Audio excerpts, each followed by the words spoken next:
बिहार की सियासत में सत्ता परिवर्तन के साथ ही प्रशासनिक तस्वीर भी तेजी से बदलती हुई नजर आ रही है।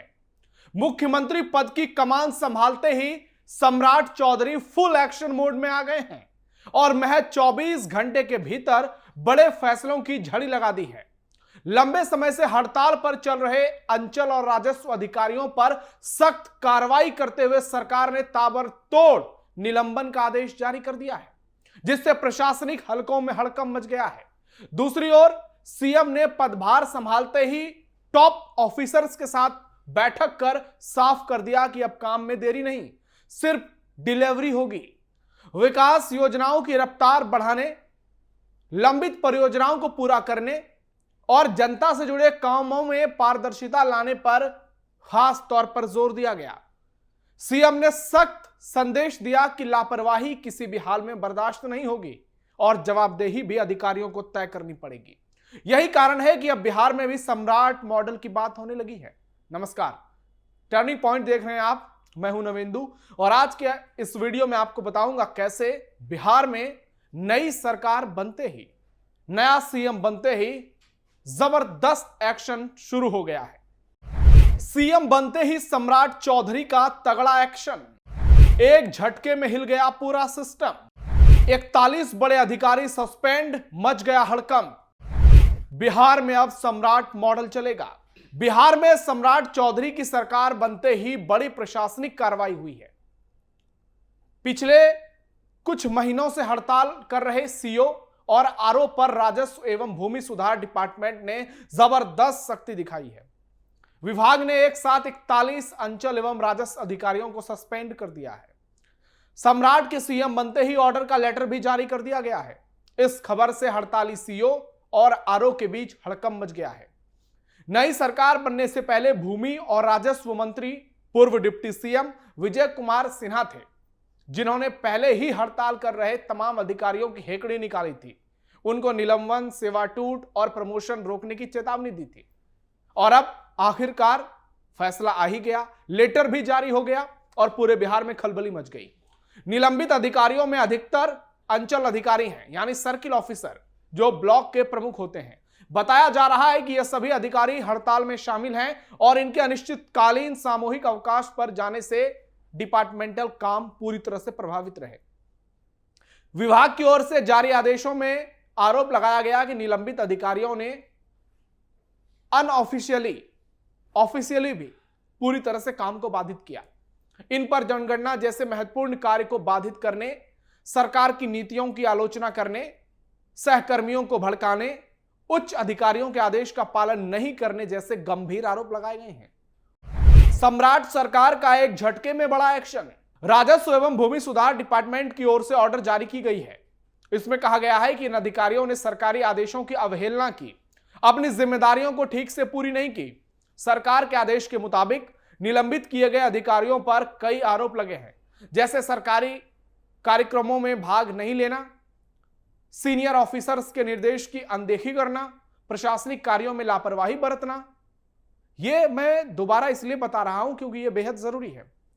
कुछ मामलों में यह भी सामने आया कि अधिकारियों ने महत्वपूर्ण सरकारी अभियानों और बैठकों का बहिष्कार किया, जिससे कामकाज पूरी तरह से प्रभावित हुआ। कहा यह भी जा रहा है कि इन लोगों ने राजस्व संग्रह के दिए गए लक्ष्य को पूरा नहीं किया। कई जगहों पर तय लक्ष्य के मुताबिक काफी कम राजस्व की वसूली हुई, जिससे प्रदेश के वित्तीय प्रबंधन पर असर पड़ा। और आपको ध्यान होगा, इस बार बिहार में 45 दिन पहले ही फरवरी महीने के लास्ट में ही सरकारी खजाना खाली हो गया था, जिस पर जमकर बवाल हुआ था। नीतीश सरकार की खिल्ली उड़ी थी। इसके अलावा अतिक्रमण हटाने जैसे महत्वपूर्ण कार्यों में भी लापरवाही बरती गई, जो न्यायालय के आदेशों का उल्लंघन माना गया। सरकार ने यह भी कहा कि कुछ अधिकारियों ने राष्ट्रीय महत्व के कार्यों जैसे जनगणना 2027 की तैयारियों में भी बाधा डालने की कोशिश की। ये तमाम काम सरकारी सेवा नियमों के खिलाफ हैं और इसे गंभीर अनुशासनहीनता माना गया। इन सभी मामलों को बिहार सरकार सरकारी सेवक आचार नियमावली 1976 के उल्लंघन के तौर पर देखा गया, जिसमें कर्तव्य के प्रति पूर्ण निष्ठा बनाए रखना बेहद जरूरी है। इसी आधार पर अधिकारियों को बिहार सरकारी सेवक वर्गीकरण नियंत्रण एवं अपील नियमावली 2005 के तहत टाटा बाय बाय कर दिया गया। हड़ताल कर रहे कर्मचारियों की बड़ी मांगे जानिए। अब आपको बताते हैं कि आखिर हड़ताली कर्मचारियों की मांग क्या थी, जिस पर यह बवाल मचा रहे थे। इनकी मांग थी कि वेतन ग्रेड पे को 1900 से बढ़ाकर 2800 किया जाए, नवनियुक्त कर्मचारियों को गृह जिले में पोस्टिंग मिले, लंबित सेवा संपुष्टि और एसीपी एमसीपी का लाभ मिले, खाली पदों पर वरिष्ठता के आधार पर प्रमोशन मिले, लैपटॉप और इंटरनेट जैसे जरूरी संसाधन दिए जाएं, अतिरिक्त काम करने पर अतिरिक्त भुगतान की व्यवस्था हो, मुफ्त इलाज और पुरानी पेंशन योजना की बहाली की जाए, कर्मचारी नियमावली 2025 को निरस्त किया जाए, अंचल से बाहर क्षेत्र में जाने के लिए वाहन और ईंधन की सुविधा दी जाए, कर्मचारियों को कार्यस्थल पर सुरक्षा, उचित सम्मान और वेतन मिले। लग रहा है कि ये किसी बारात में जाएंगे। आप सोचिए इनकी मांगे कितनी बड़ी बड़ी है। हालांकि तब के विभागीय मंत्री विजय कुमार सिन्हा ने भी इनको कड़ी चेतावनी दी थी, लेकिन ये माने नहीं। आपको विजय सिन्हा की पुरानी बाइट सुनवाते हैं, जरा सुनिए। घबराना नहीं है। जब दवा स्वस्थ होने का दिया जाता है तो थोड़ा सा कड़वा होता है, लेकिन दवा का जब लाभ दिखाई पड़ेगा तो वही लोग सराहेंगे राजस्व भूमि सुधार विभाग के कामों को। चिंता नहीं करनी है। एनडीए सरकार में तब डिप्टी सीएम रहे विजय कुमार सिन्हा ने 9 मार्च से हड़ताल पर गए तमाम सीईओ और आरओ को कई बार काम पर लौटने का आग्रह किया था। उन्होंने हड़ताल जारी रखने वाले अधिकारियों को निलंबित करने, सर्विस ब्रेक करने और भविष्य में प्रमोशन न होने की चेतावनी भी दी थी। हालांकि इसके बावजूद सैकड़ों सीईओ और आरओ अपनी मांग को लेकर हड़ताल पर डटे रहे। लेकिन अब इन हड़तालियों के खिलाफ तगड़ा एक्शन हुआ है। पहली बार बिहार में बीजेपी के हाथ में सरकार की पूरी कमान है, लेकिन विभाग में विजय सिन्हा ने अपने एक्शन से पहले ही पूरे बिहार का दिल जीत लिया था। अब नई सरकार में उनकी भूमिका क्या होगी? क्या उनको वापस यही विभाग मिलेगा? क्या राजस्व और भूमि सुधार मंत्रालय में विजय सिन्हा का जलवा फिर देखने को मिलेगा? यह देखना रोमांचक होगा। हालांकि अब निलंबन अवधि के दौरान सभी अधिकारियों का मुख्यालय संबंधित प्रमंडल के आयुक्त कार्यालय में निर्धारित किया गया है। उन्हें नियमानुसार जीवन निर्वाह भत्ता यानी सब्सिस्टेंस अलाउंस दिया जाएगा। साथ ही डिपार्टमेंट ने स्पष्ट किया है कि इन अधिकारियों के खिलाफ विभागीय कार्रवाई अलग से की जाएगी। बता दें कि 9 मार्च से करीब 1100 राजस्व अधिकारी और 11 फरवरी से 3500 कर्मचारी हड़ताल पर थे। इसके चलते 537 अंचलों में काम बंद थे।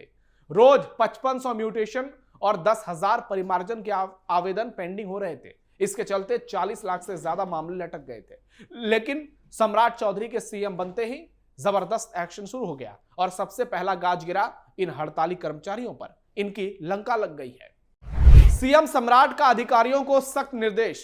बिहार के नए सीएम सम्राट चौधरी ने शपथ लेने के फौरन बाद ही अपने कामकाज का तरीका साफ कर दिया। कार्यभार संभालते ही उन्होंने फौरन बिहार के वरिष्ठ अधिकारियों के साथ बड़ी बैठक की। बैठक में कई डिपार्टमेंट के प्रधान सचिव और दूसरे बड़े अधिकारी भी शामिल हुए। सीएम ने अधिकारियों से साफ कहा कि विकास योजनाओं की रफ्तार बढ़ाई जाए और जो काम लंबे समय से रुके हैं उन्हें जल्द पूरा किया जाए। बैठक में उन्होंने प्रशासनिक कामकाज को आसान और तेज बनाने पर भी जोर दिया और कहा कि सरकार की पहली प्राथमिकता जनता की समस्याओं का जल्दी समाधान करना है।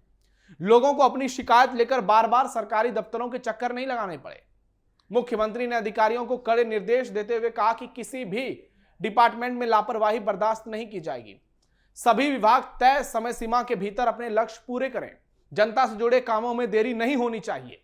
सीएम ने सड़क, स्वास्थ्य सेवा, शिक्षा और कानून व्यवस्था को सबसे प्रमुख क्षेत्र बताते हुए कहा कि इन क्षेत्रों में तुरंत ध्यान देने की जरूरत है, क्योंकि यही आम लोगों के जीवन से सीधे जुड़े हैं। सम्राट चौधरी ने अधिकारियों से यह भी कहा कि वो कामकाज में साफ सफाई रखें और हर स्तर पर जवाबदेही तैयार करें।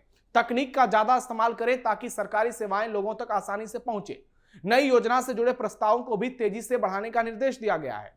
सम्राट ने संकेत दिया कि उनकी सरकार बिहार के विकास को नई गति देने के लिए तेजी से फैसले लेगी। अब कई लोग इसे बिहार में योगी मॉडल कह रहे हैं, लेकिन सम्राट कई बार स्पष्ट कर चुके हैं कि बिहार में नीतीश मॉडल ही चलेगा। हालांकि यह मॉडल तो सम्राट का नया मॉडल है और पहली बार बिहार में इस तरीके का मॉडल नजर आ रहा है। कार्रवाई जबरदस्त हो रही है, तेजी से हो रही है और देखना यह होगा कि यह कार्रवाई, इसका रूप और कितना बड़ा होता है। अब आपको क्या लगता है? आप क्या सोचते हैं कि बिहार में जो सम्राट चौधरी एक्शन ले रहे हैं, क्या वो बिहार की तस्वीर बदलेगा? क्या बिहार उसी तरह से काम करेगा जैसे उत्तर प्रदेश कर रहा है? और क्या बिहार के मुख्यमंत्री उत्तर प्रदेश के मुख्यमंत्री योगी आदित्यनाथ के तौर पर एक छवि बनाएंगे और बिहार को देश के विकसित प्रदेशों में शामिल कराएंगे? आपकी राय क्या है? कमेंट बॉक्स में बताइए। हमारे वीडियो को लाइक शेयर कीजिए। फिलहाल के लिए टर्निंग पॉइंट में इतना ही। धन्यवाद।